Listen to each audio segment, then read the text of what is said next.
ታሰቢያለሽ? ቢያንስ ሰው ላይ መጥፎ ነገር አላስብም። ታዲያ ማን አባሽ ነው ሰው ላይ መጥፎ የሚያስበው? አንቺ ማትረቢ።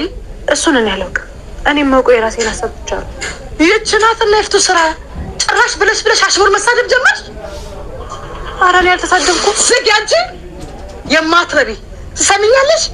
እኔ የፍቱ ስራ እንዳንቺ አይነት ትል በምትታከልና በማንም አፍ ተሰድቤ አላውቅም። እንኳን ባንጫ የማትረቢ ቆሻሻ አትነፋረቀሽ። እዚህ መነፋረቂያ ቤት አይደለም። ይኸውልሽ የልብሽን አይቶ ነው እዚህ ጋር ያስመደመደሽ።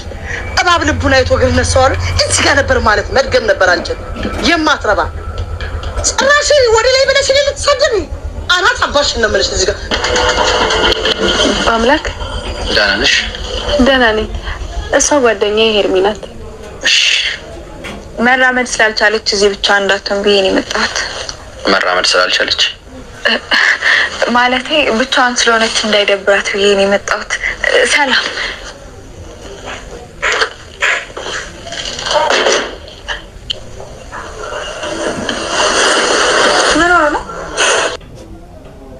ታፈሱ ይፍቱ ስራ ለህብስት እንድትሰጣት ያዘዘቻትን መድኃኒት ቀን በቀን ከምግብ ጋር ጨምራ በመስጠቷ ዛሬ በጣም ከፍተኛ ጸጸት ውስጥ ገብታለች ማለት ነው።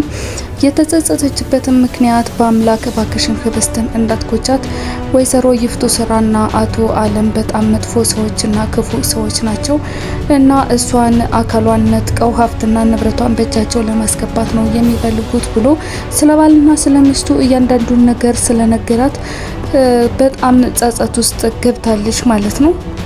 እናትና አባቷንም በጣም በህፃንነቷ እድሜዋ ነው ያጣችው እና ወይዘሮ ይፍቱ ስራን ተባብረሽ እሷን እንዳትጎጃት አደራ አደራ በማለት ነበረ የለመናት። ታፈሱ ግን አሰሪዋን በመፍራት ሆነ ካሰሪዋ ጋር አንዳች እንግዲህ በመመሳጠር ህብስትን ስትጎዳት ቆይታለች ማለት ነው። ዛሬ ግን ወደ ኋላ ተመልሳ እስካሁን ያበላቻትን መድኃኒት ምንም መመለስ ስለማትችል ከመጸጸት ውጪ ምንም አይነት መፍትሄ የለም ማለት ነው። የህብስት ጓደኛ ወደዚህ ቤት በመምጣቷ አቶ አለምና ወይዘሮ ይፍቱ ስራ ደስተኛ አይደሉም።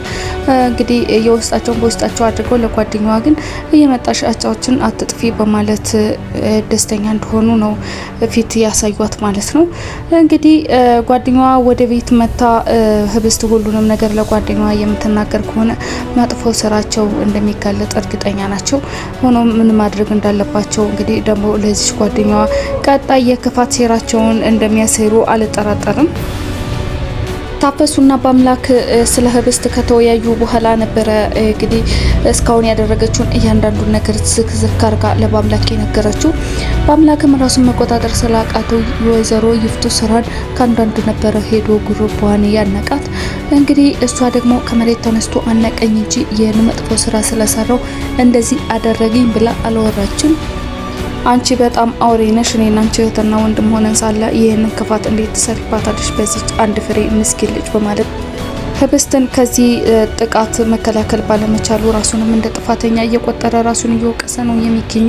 የህብስት ስቃይ ቀን በቀን እየጨመረ ነው የሚገኘው። ከእግሮቿ አልፎ እጆቿም ዛሬ አልታዘዟት ብሎ በመንገዳገር ላይ እያለች ነበረ በራሷ ሁኔታ ፈገግ ተሰኝታ ብቻዋን ስትስቅ። ወይዘሮ ይፍቱ ስራ ወደ ክፍሏ ገብታ ከተመለከተቻት በኋላ እንደ እብድ ምንድን ነው ብቻሽን የሚያስከለፍጥሽ ባለቻት መሰረት አንዳንድ ደሳስ የሚሉ ጥሩ ነገሮች ወደ አይምሮዬ ሲመላለሱ ነው የሳቁት። ይህንንም ልትከለክኝ ትፈልጊያለሽ ወይ ማለት መልስ በሰጠቻት መሰረት እንዴት እኔን ወደ ላይ ቀና ብለሽ እንደዚህ አይነት መልስ ትሰጭኛለሽ በማለት በጣም ከተበሳጨችባትና ብዙ አጸያፊ ስድቦችን ከተሳደበች በኋላ ነበረ በጥፊ መታት ከክላሷ እየወጣችው። አቶ አለምና ወይዘሮ ይፍቱ ስራ እቅዳችን ባሰብነው መሰረት እየሄደልን አይደለም፣ ጭራሽ ዛሬ ብላ ደግሞ ጓደኛዋን አመጣች በማለት ስለ ጓደኛዋ መምጣት እጅግ በጣም እንደከነከናቸውና እንደተጨነቁ ሲወያዩ ነበረ። እና ደግሞ ምንም ሳትያት እንዴት ታስወጫታለሽ እያላት ነበረ ወይዘሮ ይፍቱ ስራን። እና ጓደኛዋን ለምን እዚህ ቤት እንደመጣች ሲጠይቋትም ሰሞኑን ህብስት ወደ ክላስ ስላልመጣች በደህናዋ ነው ወይ ብዬ ለመጠየቅ ነው የመጣሁት በማለት ተመልስላት ታለች። ከእንግዲህ በኋላ እንደማትራመድና እጆቿና እግሮቿ እንደማይሰራ እርግጠኛ የሆኑት ባልና ሚስቱ በቃ ጥሩ አደረግሽ፣ እንደውም ከዚህ በኋላ ትምህርት ቤትን ብዙ የምትመጣበት አቅም ስለማይኖራት እየመጣሽ አጫውቻት በማለት ነበር ተስፋ አስቆራጭ ቃል እየተናገሯት ማለት ነው። ህብስትም ይህንን ስትመለከት በቃ የተመኙልኝ ነገር እውነት ሆነ ማለት ነው፣ የዊልቸር ጥገኛ ሆኜ ልኖር ነው ወይ በማለት ራሷን እየጠየቀችና እየተጨናነቀች ትገኛለች። በአምላክም ይሄን ሁኔታዋን ከተመለከተ በኋላ ዛሬ የረፍት አድርጊና ነገ ትምህርት ቤት እሸኝሻለሁ፣ እነሱን አትስሚያቸው፣ ነገ ይሻልሽና ትምህርት ቤት ትገቢያለሽ እያለ እያጽናናት ነው የሚገኘው።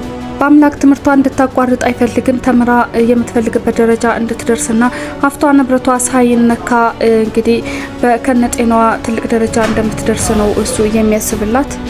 እነሱ ደግሞ ትምህርቷ ላይ እንድትበረታ በጭራሽ አይፈልጉም። ምክንያቱም ትምህርቷ ላይ በርታ የምትፈልገው ደረጃ ከደረሰች እነሱን ተሟግታ ብዙ አውቃ እነሱን እንደምትረታቸውና ሀብት ንብረቷን ጠቅለላ እነሱ ሜዳ ላይ እንደሚቀሩ ነው የሚያስቡት። እንደውም ወደ ትምህርት ቤት ልትሄድ ስትል እረፍት እንድታደርግና እንድትተኛ ከጤናዋ የሚበጥባት ነገር እንደሌለ ይነግሯታል። እሷም ክፋታቸውን አንድ ባንድ ስላወቀች የሆነ ሴራ እንዳለ ገብቷታል። የመድኃኒቱ ነገር አልተገለጸላትም እንጂ ምክንያቱም በታፈሱ አማካኝነት በምትበላው ምግብ ነው የሚሰጣት። ጤናዋን ምን ሆኖ እያጣች እንዳለ እግሮቿንና እጆቿ በምን ምክንያት እየደከሙባት እንዳሉ በጭራሽ ልትገነዘበው አልቻለችም። ወይዘሮ ይፍቱ ስራ ይችልጅ እጅና እግሮቿን አታ ቤት ውስጥ መዋል አለባት። ቤት ውስጥ ካልዋለች በስተቀር እንግዲህ እንኳን ቆማ ሄዳ እንዲሁም ሆና በጭራሽ አልቻልኳትም በማለት ስትባት ሰምቶ ስለነበር ታፈሱን ሁኔታውን ሊያጣራና አግባብቶ እያንዳንዱን ነገር ሊያውቅ ስለፈለገ እሷን እያባበለ ምን እንዳደረጓ ሲጠይቃት ነበረ። ከብዙ መግደርደር በኋላ ታፈሱ ሁሉንም ነገር ዝርዝር አድርጋ የተናገረችው ማለት ነው። እሱም እንድትነግረው ስለ ታሪካዊ አመጣጧ እንዳለ አንድም ነገር ሳያስቀር ስለ ቤተሰቧና እዚህ ቤት በምን መልኩ ልትገባ እንደቻለች ሁሉ እያንዳንዱን ነገር ስለነገራት ነበረ። እራርታ ሁሉንም ነገር የነገረችው ማለት ነው። በእርግጥ ወደኋላ ተመልሳ ለሷ የሰጠችውን መድኃኒት እንግዲህ ምንም ልታደርግ አትችልም፣ ጤናዋንም ልትመልስላት አትችልም ማለት ነው። በአምላክም እኔ አለውልሽ፣ ማንም አይነካሽም፣ አንቺ ምንም አትሆኝም፣ ጠበቃ ሆንሻለሁ ብዬ ቃል ገብቼላት ነበረ። ሆኖም ግን ቃሌን ሳላከብር ከወይዘሮ ይፍቱ ስርዓት ተንኮል ሳላድናት ቀረሁኝ፣ አካሏንም እስከ መነጠቅ ደረጃ እየደረሰች ነው በማለት ራሱን ከፍተኛ ጸጸት ውስጥ ከቷል ማለት ነው። እህቱንም ይህች አንድ ፍሬ ልጅ ምን ብታደርግሽ ነው ይህን ሁሉ ተንኮል በላዋ ላይ የምትሰሪባት በማለት ንዴቱን መቆጣጠር አቅቶት ነበረ። ጉሩባን ያነቃት ማለት ነው። እሷም እንግዲህ ከባምላክ እጅ ራሷን ለማስለቀቅ በከፍተኛ ሁኔታ እየታገለችና እየተጣጣረች ነው የምትገኝ።